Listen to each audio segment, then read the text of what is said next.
Hello everyone, সবাই কেমন আছো? এই ব্যস্ততার সময় প্রত্যেকটা মানুষই ছুটে চলেছে তার কাজের জন্য। তো সেখান থেকে প্রত্যেকটা মানুষেরই শরীরে হেলদি খাবারের দরকার।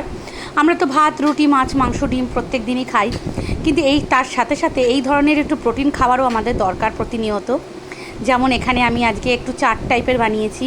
এখানে শসা, পেঁয়াজ, টমেটো, কাঁচা ছোলা, সেদ্ধ ছোলা আর একটা আলু এবং কাঁচা লঙ্কা দিয়ে, চাট মশলা দিয়ে, একটু বিট লবণ দিয়ে এটাকে সুন্দর করে একটু বানিয়েছি। খেতে খুব ভালো লাগে, পুষ্টিকর খাবার, পেটও ভরে। আর আমার মনে হয় এই গরমে মাঝে মধ্যে এরকম একটু খাবার দাবার হলে খারাপ কিছু হয় না। তো যারা যারা খেতে ভালোবাসো অতীব অবশ্যই এরম ধরনের একটা হেলদি খাবার বানিয়ে খেতেই পারো।